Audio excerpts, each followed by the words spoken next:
बिस्मिल्लाहिर्रहमानिर्रहीम। अस्सलाम वालेकुम नाज़रीन, मैं हूं साजिद फारूक और आप देख रहे हैं आपका अपना यूट्यूब चैनल 2TV।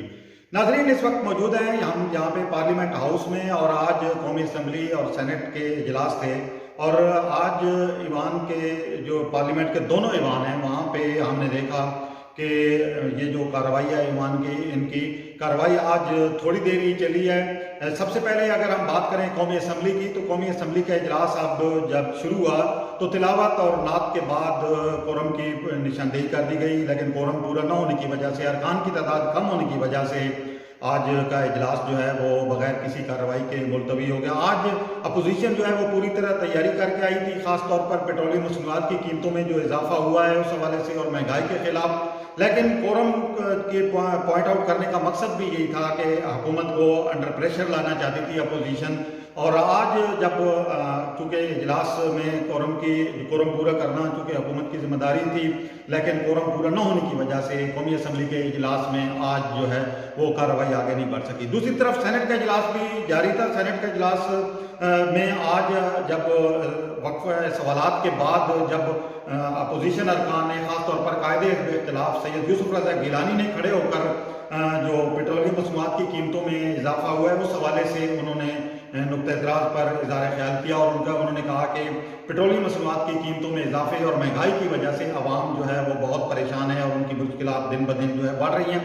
और इसके बाद जमात इस्लामी के सेनेटर मुश्ताक अहमद ने इज़हार ख्याल किया, उन्होंने भी महंगाई के हवाले से जो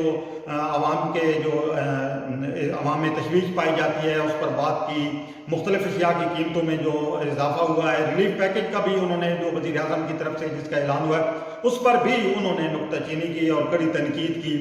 इसका जवाब देने के लिए जब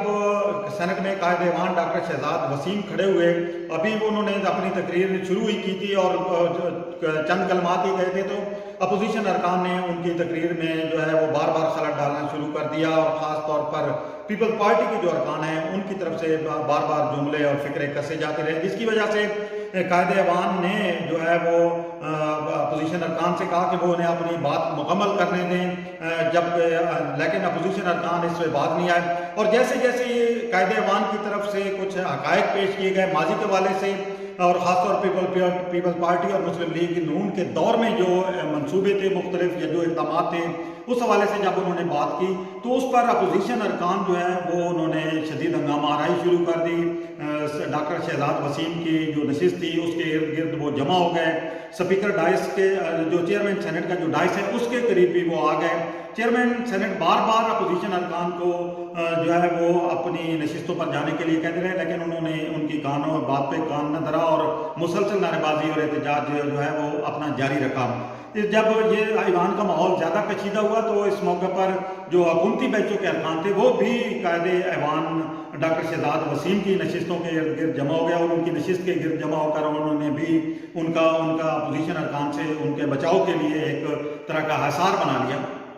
ईवान में ये कार्रवाई तकरीबन 5 से 10 मिनट तक जारी रही और शदीद हंगामा आराई और नारेबाजी की वजह से जो है वो कोई आवाज़ जो है वो जिस तरह कहते हैं कि कान पड़े आवाज़ सुनाई नहीं दे रही थी। तो इस तरह का माहौल आज इंतहाई सेनेट का जो है वो एक तरह से तल्ख नजर आया। बाद में अपोजिशन अरकान जो है वो ईवान से नारेबाजी करते हुए वॉकआउट कर गए। वॉकआउट के बाद ही चंद में गुजरे होंगे वॉकआउट को कि अभी कायदे-ए-ईवान अपनी बात कर ही रहे थे कि अचानक एक मरतबा फिर जो पाकिस्तान पीपल्स पार्टी की सेनेटर हैं शहरी रहमान वो ईवान में वापस आ गई